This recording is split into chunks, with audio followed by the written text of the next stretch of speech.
नमस्कार, मी स्नेहा. आपण पाहताय साम टीव्ही. साम संजीवनी या आरोग्य विशेष कार्यक्रमात तुम्हा सगळ्यांचं स्वागत. स्तनांच्या कर्करोगाविषयी जनजागृती निर्माण करण्यासाठी आम्ही आज हा कार्यक्रम आयोजित केला आणि त्यासाठी आपल्या स्टुडिओत आलेले आहेत मेडिकल ऑन्कोलॉजिस्ट डॉक्टर चेतना बक्षी. मॅडमचं स्वागत करूया. डॉक्टर, स्वागत तुमचं. नमस्कार.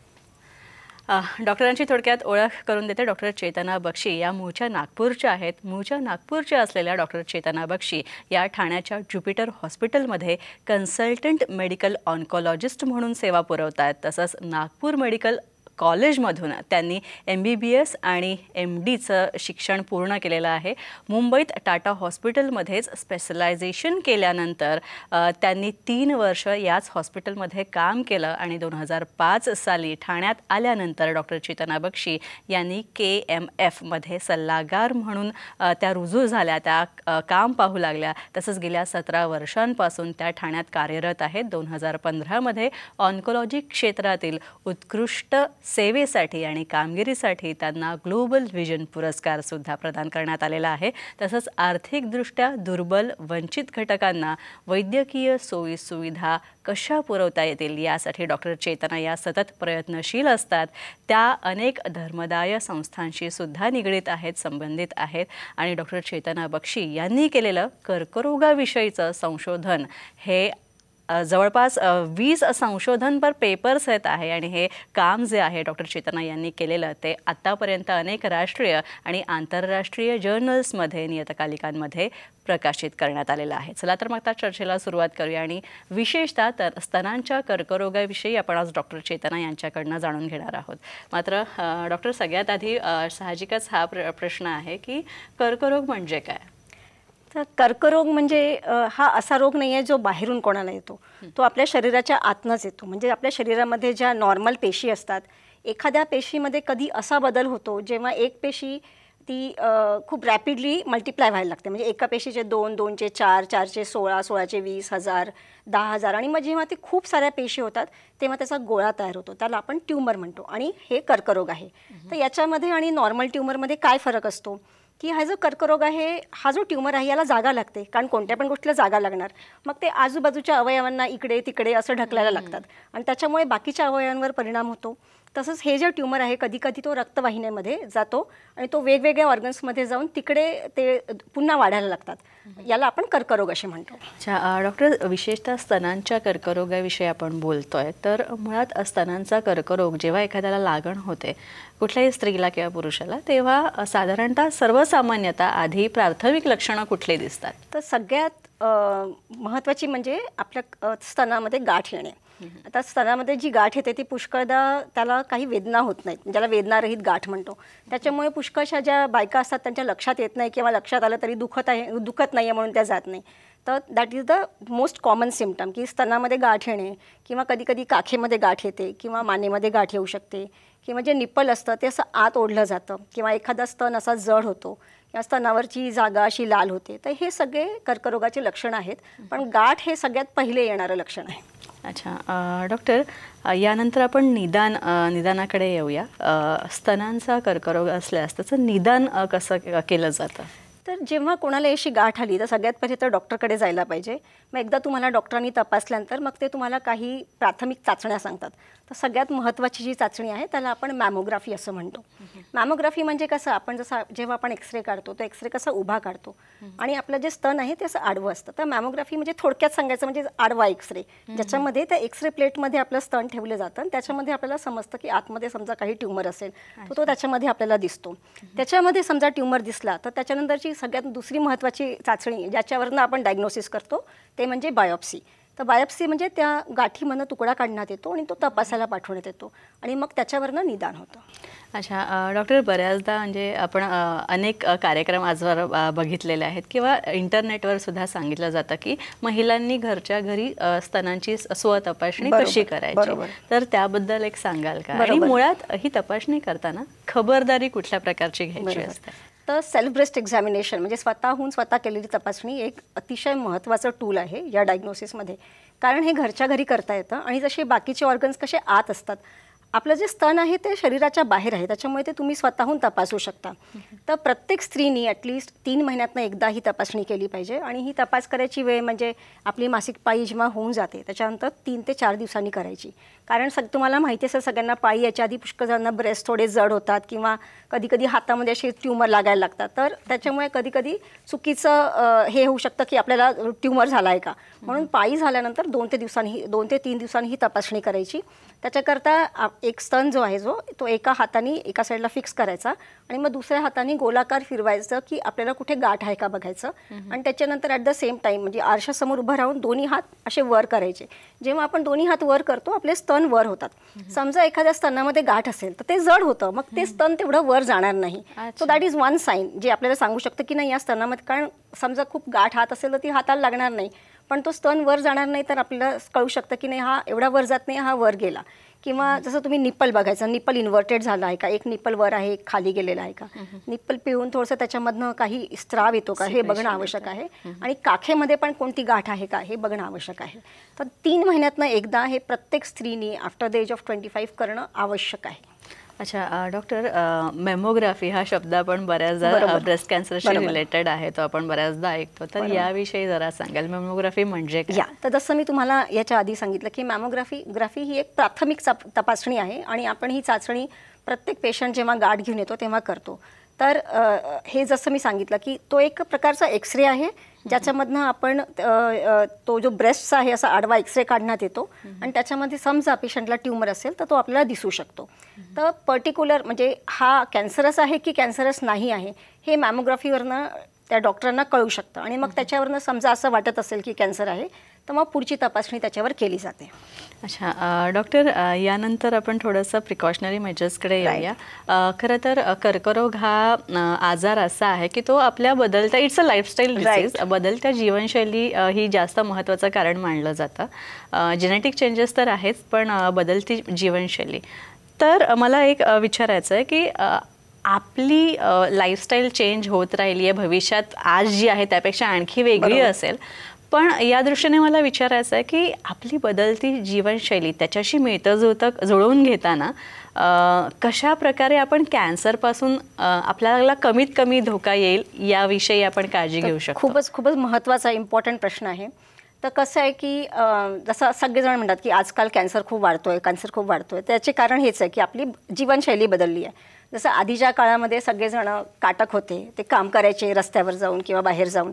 आजकाल सगळेजण ऑफिसमध्ये टेबल खुर्चीवर काम करतात, तर व्यायाम नाहीच आहे है ना. त्याच्यामुळे daily exercise is one of the most important thing. तर स्वतः करता, आणि हे पुष्कळदा कारण सांगितलं जातं की मला वेळच नाही आहे, तर वेळ नाही आहे हे कारण असू शकत नाही. त्याच्यामुळे रोज कमीत कमी अर्धा ते 1 तास एक्सरसाइज करणं आवश्यक आहे. दुसरं म्हणजे आपला आहार. तर आधी जसा आपला आहार असायचा, आपल्या इंडियाचा जो आधी आपण जे असं चौकस आहार खायचो आपण, वरण भात भाजी पोळी कोशिंबीर, आजकाल आपण पिझ्झा बर्गर हे सगळं खातो. तर हे सगळं बंद करून जेव्हा आपण आपल्या नॉर्मल आहारावर येऊ, म्हणजे आहारामध्ये फ्रूट्स असणं आवश्यक आहे किंवा हिरव्या पालेभाज्या असणं आवश्यक आहे, तर ते सगळं समजा आपण आहारामध्ये ठेवलं, याच्यामध्ये खूप अँटीऑक्सिडंट्स मिळतात जे आपलं प्रोटेक्शन करतात कॅन्सरपासून. तर हे असणं आवश्यक आहे. तर आहार आणि एक्सरसाइज या 2 महत्त्वाच्या गोष्टी. आणि जसं सेल्फ ब्रेस्ट एक्झामिनेशन आपण म्हटलं स्क्रीनिंग करता, ते पण एक फार महत्त्वाचं आहे. डॉक्टर, स्तनांच्या कर्करोगाच्या बाबतीत याचे कॅन्सर हा मुळात कुठल्या टप्प्यात आहे त्याला फार महत्त्वाचं आहे, त्याला फार महत्त्व आहे. तर स्तनांच्या कर्करोगामध्ये त्याचे काही टप्पे आहेत का, आणि कोणत्या टप्प्यावर कोणत्या प्रकारचे उपचार आपण देऊ करतो? तर प्रत्येकच कर्करोगामध्ये टप्पे असतात आणि कोणताही पेशंट जेव्हा आमच्या क्लिनिकमध्ये येतो, पहिली गोष्ट हा प्रश्न असतो की खरंच कॅन्सर आहे का, ज्याच्याकरता आपण बायोप्सी करतो. मग दुसरा प्रश्न नेहमी असा असतो की कोणता टप्पा आहे, कारण त्याच्यावर डिपेंड करतं की हा पेशंट बरा होईल किंवा नाही बरा होणार, किंवा याला कोणतं ट्रीटमेंट द्यायची आहे. तर हे टप्पा बघण्याकरता आपण स्कॅन्स करतो निरनिराळे. एक स्कॅन आहे ज्याला आपण पेट सिटी स्कॅन म्हणतो, जो पूर्ण शरीराचा केला जातो आणि त्याच्यावरनं आपल्याला समजतो की हा कुठे कुठे पसरला आहे. तर ब्रेस्ट कॅन्सरचे 4 स्टेजेस असतात, त्याला आपण टप्पे म्हणतो. तर पहिल्या स्टेजमध्ये जेव्हा हा कॅन्सर 2 सेंटीमीटरपेक्षा छोटा असतो त्याला आपण पहिला स्टेज म्हणतो.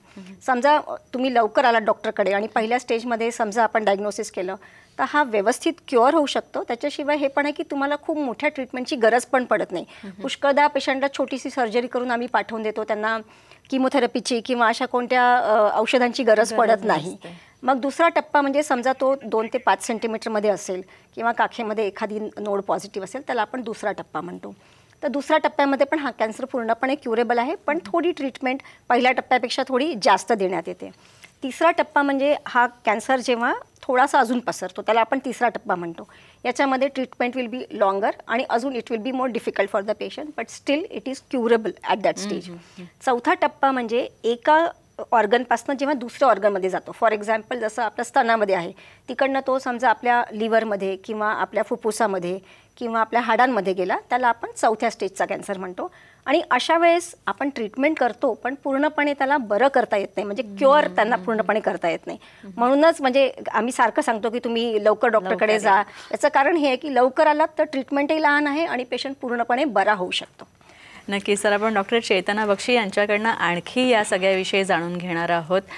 तसंच आणखी कोणती खबरदारी आपण घेऊ शकतो स्तनांच्या कर्करोगांच्या बाबतीत, किंवा आता आणखी काय आधुनिक उपचार आलेले आहेत यावर, त्याविषयी सुद्धा आपण डॉक्टरांकडनं माहिती घेणार आहोत. मात्र त्याआधी एक छोटासा ब्रेक घेऊया साम संजीवनीमध्ये.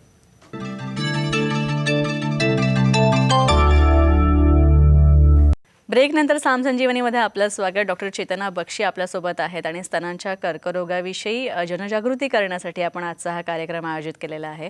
डॉक्टर चेतना, ब्रेकनंतर पुन्हा एकदा आपलं स्वागत. डॉक्टर, स्तनांच्या कर्करोगांवर जे उपचार आहेत आत्ताच्या आधुनिक काळातले, त्याविषयी आम्हाला सांगा. जसं की केमोथेरपी ही सगळ्यांना माहिती आहे, पण याही व्यतिरिक्त आणखी बरेच उपचार आहेत.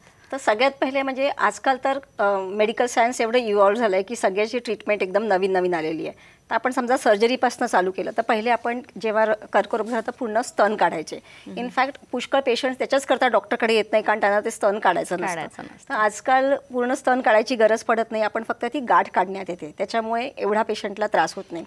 दुसरं म्हणजे किमोथेरपी. आता किमोथेरपी तर पुष्कळ नवीन ड्रग्ज आलेले आहे, ज्याच्यामध्ये आधी जसा जेवढा त्रास व्हायचा तेवढा होत नाही. त्याच्याशिवाय जे सपोर्टिव्ह केअर ज्याला म्हणतो, म्हणजे त्रास होऊ नये म्हणून जे आपण ट्रीटमेंट देतो, त्याच्यामध्ये एवढे बदल झालेले आहे की जेवढा आधी त्रास व्हायचा तेवढा होत नाही. जसं फॉर एक्झाम्पल आता जेव्हा आपण किमोथेरपी देतो तेव्हा पुष्कळ पेशंटना खूप वीकनेस येतो किंवा त्यांची प्रतिकारशक्ती कमी होते. त्या प्रतिकारशक्ती कमी होऊ नये म्हणून आम्ही नवीन इंजेक्शन्स देतो, किंवा उलटी होऊ नये म्हणून आजकाल खूप नवीन नवीन इंजेक्शन्स आलेले आहेत, त्याच्यामुळे आधीसारखा त्रास होत नाही. आधीच केस जाई, म्हणजे अजूनही केस झडणे हा एक कॉमन साईड इफेक्ट आहे आणि जो पुष्कळ लेडीजना त्याची फार भीती असते, पण त्यांनी शरीरावर असा काही परिणाम होत नाही, तो एक टेम्पररी साईड इफेक्ट आहे. तरी आजकाल त्याच्याकरता पण एक अशी कॅप येते ज्याला आपण स्कॅल्प कुलिंग कॅप म्हणतात. तर समजा ट्रीटमेंट चालू असताना तुम्ही ती कॅप लावली तर केस झडायचे जे प्रमाण आहे ते थोडं कमी होतं. त्याच्यामध्ये गॅरंटी नसते पण कमी होतं. That is one thing which has come. आणि आता टार्गेटेड थेरपी म्हणून एक ट्रीटमेंट आहे जी आपण प्रत्येकाला देत नाही. जेव्हा आपण पेशंटची बायोप्सी करतो आणि आपण टेस्टिंग करतो त्याच्यामध्ये आपण टार्गेट शोधतो, आणि टार्गेट शोधल्यानंतर त्याच्यामध्ये समजा ते टार्गेट असेल तर आपण पेशंटला किमोथेरपी व्यतिरिक्त टार्गेटेड थेरपी म्हणून एक ट्रीटमेंट देतो, ज्याचा साईड इफेक्ट होत नाही. आणि त्यात ते टार्गेटेड थेरपी म्हणजे ते ड्रग ते फक्त जाऊन तुमच्या कॅन्सर सेललाच मारा करणार, त्याच्यामुळे बाकीच्या साईड इफेक्ट्स होत नाही आणि त्याचा इफेक्ट खूप चांगला होतो.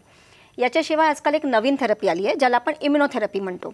जसं काही पेशंट्सना काहीच टार्गेट नसेल, मग तुम्ही काय करणार, तर अशा पेशंट्सना आजकाल इम्युनोथेरपी म्हणून ड्रग आलेला आहे, तर ते आपण पेशंटला देतो. त्यांनी असं अगदी थोडक्यात सांगायचं म्हणजे पेशंटची म्हणजे आपली त्यांनी प्रतिकारशक्ती म्हणण्यापेक्षा आपले जे व्हाईट सेल्स असतात ते जास्ती स्ट्रॉंग होतात आणि ते त्या कॅन्सर सेल्सना मारतात. तर ते एक नवीन ट्रीटमेंट आता ब्रेस्ट कॅन्सरमध्ये इव्हॉल्व्ह होते आहे. तर every passing day new treatment is coming and we are happy की आजकाल आम्ही जरी आपण म्हणतो की ब्रेस्ट कॅन्सर खूप वाढलेला आहे, जे सत्य आहे, आणि ज्याचं हे पण कॉज आहे की अवेअरनेस वाढला आहे, म्हणजे more and more people are coming to the doctor. At the same time we are treating and we are curing more and more patients. Cancer किंवा विशेषतः स्तनांचा कर्करोग हा यात आपण अनुवंशिकतेचा विचार केला गेला तर किती केसेस अशा तुम्हाला आतापर्यंत तुमच्या या वैद्यकीय सेवेत सापडलेल्या आहे की ज्यांना फॅमिली हिस्ट्री आहे स्तनांच्या कर्करोगाची? तर स्तनांच्या कर्करोगामध्ये अनुवंशिकता ही नोंद आहे आणि 5% लोकांना ते अनुवंशिक असतं. तर समजा एखाद्याच्या घरी समजा आईला, मावशीला, बहिणीला किंवा मावस बहिणीला समजा स्तनांचा कॅन्सर झाला असेल तर त्यांना नक्कीच हाय रिस्क आहे हा कॅन्सर व्हायची, आणि त्यांनी स्वतःची टेस्ट सतत करून घेतली पाहिजे किंवा ॲटलीस्ट सेल्फ ब्रेस्ट एक्झामिनेशन करत राहायला पाहिजे. त्याच्याकरता आम्ही एक जेनेटिक टेस्टिंग पण करतो. तर समजा घरी हिस्ट्री असेल किंवा आजकाल सगळ्यांची आम्ही एक जेनेटिक टेस्टिंग करतो ज्याला आपण BRCA1 BRCA2 टेस्टिंग म्हणतो, आणि समजा ती पॉझिटिव्ह आली तर आपण त्यांच्या परिवाराची म्हणजे त्यांच्या मुलींची किंवा बहिणीची पण टेस्टिंग करून घेतो. म्हणजे समजा एखाद्या पेशंटची टेस्टिंग पॉझिटिव्ह आहे आणि तिच्या बहिणीची पण पॉझिटिव्ह आली आणि बहिणीला समजा स्तनांचा कॅन्सर नसेल तर त्याच्याकरता आम्ही प्रोफायलॅक्टिक ट्रीटमेंट पण म्हणजे होऊ नये म्हणून प्रिव्हेंटिव्ह मेजर पण आपण करू शकतो. अशा काही टेस्ट आहेत का की ज्या आपण करू शकतो वर्षाला आणि त्याच्यामुळे आपल्याला तो स्तनांचा कर्करोगाचा धोका आहे की नाही किंवा काही डेव्हलपमेंट झाली आहे की नाही त्या दृष्टीने हे आपण पाहू शकतो, चेक करू शकतो? स्क्रीनिंगमध्ये सगळ्यात महत्त्वाचं कितीही पैसे असतील तरी सेल्फ ब्रेस्ट एक्झामिनेशन हे सगळ्यात इझी आहे. त्याच्यानंतर आपण जे मॅमोग्राफी म्हणतो डिजिटल मॅमोग्राफी ते वर्षातनं एकदा, पण ते वयाच्या 40 नंतरच करावी. त्याच्या आधी करण्यामध्ये आम्ही ॲडवाईस करत नाही कारण त्याच्यामध्ये पण रेडिएशन जातात. आजकाल सोनो मॅमोग्राफी करण्यात येते जी विच इज सेफर, तर ते करू शकतो. त्याच्याशिवाय बाकीच्या टेस्ट करून, कारण फॉर एक्झाम्पल म्हणजे मी अगदी तुम्हाला साधा एक एक्झाम्पल सांगते की आज तुम्ही टेस्ट केली आणि आज समजा तुमच्याकडे नाही आहे तर उद्या होणार नाही हे सांगू शकत नाही. तर ती लटकती तलवार डोक्यावर ठेवून जगण्यामध्ये काहीच अर्थ नाही. त्यापेक्षा जेवढं जीवन आहे छान जगायचं. ॲट द सेम टाइम 3-3 महिन्यांनी आपली सेल्फ ब्रेस्ट एक्झामिनेशन करायची, वर्षातनं एकदा डॉक्टरकडे जाऊन दाखवायचं. दिस इज द बेस्ट स्ट्रॅटेजी. अच्छा, रुग्णांचा हा एक प्रश्न असतो की ठीक आहे मला स्तनांचा कर्करोग झाला आहे पण मी यातनं पूर्णपणे बरा होऊ शकेन का? तर मग याचं उत्तर आपल्याला काय कसं द्यायला? हे दिस अगेन स्टेजवर डिपेंड करतं. जसं तुम्ही टप्पा म्हणता टप्प्यावर डिपेंड करतं. पहिल्या टप्प्यातले 80% जास्ती लोक पूर्णपणे बरे होतात. दुसऱ्या टप्प्यामध्ये पण 70% लोक पूर्णपणे बरे होऊ शकतात. तिसऱ्या टप्प्यामध्ये हा बरा व्हायचा चान्स थोडा कमी असतो आणि जेव्हा स्टेज 4मध्ये पेशंट येतो तेव्हा त्याला आम्ही पूर्णपणे बरं करू शकत नाही. म्हणजे जसं डायबिटीसचा पेशंट हा कधी बरा होत नाही, तुम्ही डायबिटीसच्या पेशंट करता आयुष्यभर ट्रीटमेंट देता. तसंच स्टेज 4 याचा अर्थ असा नाही की उद्या त्या माणसाला काही होणार आहे. स्टेज 4मध्ये पण त्यांचं लाईफ लॉंग राहू शकतं. हावेवर त्यांना ट्रीटमेंट मात्र लांब घ्यावी लागते. That is what it is. जर मी एक बॅलन्स जीवनशैली जगणारी व्यक्ती असेन तर मला ब्रेस्ट कॅन्सर होऊ शकत नाही, यात कितपत तथ्य आहे? अजिबात तथ्य नाही आहे. आपण जेव्हा प्रिव्हेंटिव्ह मेजर्स म्हणतो की हे सगळं तुम्ही करा, याच्याने तुम्ही तुमची रिस्क कमी कराल, पण that risk will never come to zero. म्हणजे यू आर अ फिमेल, म्हणजे तुम्ही एक फिमेल आहात, ही this is the risk factor in itself. त्याच्यामुळे हा कोणालाही होऊ शकतो, पण आपली रिस्क आपण कमी करू शकतो, शून्य करू शकत नाही.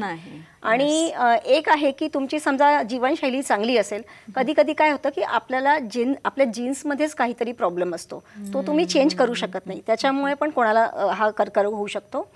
पण जीवनशैली चांगली असेल आणि टेस्ट नेहमी करत असाल तर लवकर डायग्नोसिस करू शकतो आणि पूर्णपणे बरं होऊ शकतो. तर एक म्हणजे फिलॉसॉफिकली मी तुम्हाला एक सांगते की शेवटी all of us are human बिंग्स. आपण सगळे मनुष्य आहोत आणि आजार कोणाला चुकलेला नाही आहे. त्याच्यामुळे मला कसा झाला किंवा मला का झाला हा विचार न करता ठीक आहे माझ्यासाठी हा आजार आहे, आता मी स्वतःला लवकर बरं करीन, याच्यामधनं बाहेर निघीन, म्हणून व्यवस्थित ट्रीटमेंट घेणं अत्यंत आवश्यक आहे. पुरुषांच्या बाबतीत की पुरुषांना सुद्धा स्तनांचा कर्करोग होऊ शकतो, तर त्याविषयी काय सांगाल? पुरुषांना पण होऊ शकतो, पण जसं मी म्हटलं की it is more in females. पण 1% कर्करोग पुरुषांना होऊ शकतो आणि त्याचे पण जे सिम्पटम्स आहेत ते सेम आहेत की त्यांना चेस्ट वॉलमध्ये त्यांना नोड्यूल राहू शकतं किंवा काखेमध्ये नोड येऊ शकतो. पण treatment line will be almost same. तर त्याच्यामध्ये असं काही नाही, ट्रीटमेंट विल रिमेन सेम. पण it is less in males but it is seen. तर असं नाही आहे की पुरुषांना होऊ शकत नाही, पण 99% it is females, 1% it is in males. अच्छा डॉक्टर, स्त्रियांच्या बाबतीत एक वरदान असं म्हणायला लागेल की स्त्रियांना मातृत्वाची देणगी ही निसर्गाने दिलेली आहे. तर बाळाला स्तनपान करवणं हे आपल्याला कॅन्सरपासून, ब्रेस्ट कॅन्सरपासून वाचवू शकतं का? बिलकुल, मातृत्वाची देणगी आहे आणि हे वरदान आहे. कारण ज्यांना मुलं नाही आहेत that is one of the risk factor for breast cancer. त्याच्यामुळे मुलं होणे आणि त्यांना स्तनपान करणे ह्या दोन्ही गोष्टी प्रोटेक्टिव्ह आहेत. बेसिकली ब्रेस्ट कॅन्सर जो आहे, स्तनाचा कर्करोग, हा एक हॉर्मोनल आजार आहे आणि एव्हरी टाईम जेव्हा आपली पाळी येते आपल्या ब्रेस्टवर इन्सल्ट होतो. तर आपल्या लाईफ स्पॅनमध्ये जेवढ्या कमी आपल्याला नंबर ऑफ पिरियड्स येणार तेवढं तुमचा रिस्क कमी राहणार. तर जेव्हा आपण मातृत्व असतं तेव्हा 9 महिने आपल्याला पाळी येत नाही आणि तुम्ही जेव्हा स्तनपान करता, जेवढं लॉंग तुम्ही स्तनपान करता तेवढ्या वेळ तुम्हाला पाळी येत नाही. किंवा 2 किंवा 3 मुलं असेल तर तेवढी पण पाळी कमी होते. तर number of cycles will be less. तर त्यामुळे म्हणूनच ज्यांना अर्ली मेनार्की झाली, म्हणजे आजकाल तर आपण बघतो 9-9 वर्षाच्या मुलींना सुद्धा मेनार्की होते किंवा लेट मेनोपॉज झालं, तर all this things are risk factor in getting the breast cancer. थोडं उशिरा मूल होऊ दे काही हरकत नाही असं सुद्धा काही कपल्सचा विचारसरणी असते. तर आणि त्यासाठी फॅमिली प्लॅनिंग केलं जातं, गर्भनिरोधक गोळ्या, कॉन्ट्रासेप्टिव्ह पिल्ससुद्धा घेतल्या जातात. तर हे कितपत घातक आहे स्तनांच्या कर्करोगाच्या दृष्टीने? तर ओसी पिल्स स्तनांच्या कर्करोगाकरता घातक आहे असं मी म्हणणार नाही. काही काही जण पाळी लवकर संपली म्हणून हॉर्मोन रिप्लेसमेंट थेरपी घेतात किंवा दुसऱ्या गोष्टींकरता हॉर्मोन घेतात. त्यांनी कधी कधी थोडी रिस्क वाढते. पण OC pills are okay. I won't say की increases the risk of breast cancer. Doctor, एखाद्याला सांगणं की तुला, किंवा एखाद्या स्त्रीला सांगणं की तुला हा स्तनांचा कर्करोग झालेला आहे, एक डॉक्टर म्हणून तुमच्यासाठी किती कठीण असतं? कठीण आहे पण खूप अवघड नाही आहे. कारण माझ्या एक्सपिरियन्समध्ये स्त्रिया are stronger than the family. त्याच्यामुळे पुष्कळदा फॅमिली तुटून जाते पण ती स्त्री म्हणते की नाही, काही हरकत नाही, I will go through it. आणि तसं थँकफुली आपल्या इंडियामध्ये फॅमिली सपोर्ट चांगला असतो. पण थोडं अवघड आहे, पण इट इज नॉट इम्पॉसिबल. आणि जसं मी तुम्हाला म्हटलं, patient is always the strongest person in his family. अच्छा, जाता जाता थोडक्यात काय संदेश द्याल? सेल्फ ब्रेस्ट एक्झामिनेशन सगळ्यात महत्त्वाचा संदेश हाच आहे सगळ्यांना. आणि कोणी हा कार्यक्रम बघतोय तर त्यांनी आजूबाजूच्यांना पण सांगावं की 3 महिन्यातनं एकदा सेल्फ ब्रेस्ट एक्झामिनेशन करणं अत्यंत आवश्यक आहे. आणि समजा काही वाटलं तर डॉक्टरकडे जायला घाबरू नका. शेवटी तुमचं जीवन आहे, ट्रीटमेंट घ्यायची की नाही हा तुमचा प्रश्न आहे, पण डॉक्टरपर्यंत नक्कीच जा. म्हणजे यावर्षी आपला मोटो असा आहे कॅन्सरचा की क्लोज द केअर, म्हणजे क्लोज द केअर गॅप. तर ते जो गॅप जो आहे ना, गॅप, ती गॅप न पेशंटपासून डॉक्टरपर्यंत जाण्यामध्ये गॅप आहे. तर ती गॅप तुम्ही कमी करा. नंतर मग समोर की डॉक्टरांनी सांगितल्यानंतर घ्यायची की नाही घ्यायची तो तुम्ही नंतर विचार करा. पण जाऊच नका डॉक्टरकडे, असं करू नका. कारण पुष्कळदा तुम्हाला माहिती नाही आहे की ते फक्त छोटासा सर्जरी करून पण तुम्ही पूर्णपणे बऱ्या व्हाल. नक्कीच. तर आपण पाहिलात की स्तनांच्या कर्करोगाविषयी असे समज, गैरसमज, त्याच्यावरच्या उपचार पद्धती, स्वतःचं सेल्फ ब्रेस्ट एक्झामिनेशन कसं करायचं, काळजी, उपचारांपेक्षा प्रतिबंध चांगला, पण तो प्रतिबंध कसा करायचा आणि काळजी कशी घ्यायची, आणि स्तनांच्या कर्करोगापासून जास्तीत जास्त वाचण्याचा प्रयत्न आपण कसा करायचा, आणि समजा जर झालाच तर त्याला कसं सामोरं जायचं, या सगळ्या संदर्भात डॉक्टर चेतना बक्षी यांनी खूप चांगली माहिती दिलीत. डॉक्टर चेतना, तुम्ही इथे आलात त्यासाठी खूप खूप आभार तुमचे. थँक्यू. नमस्कार. यानंतर साम संजीवनीमध्ये इथेच थांबतोय. पुन्हा भेटूया नवीन विषयासह आणि नवीन तज्ज्ञांसह. तोपर्यंत नमस्कार.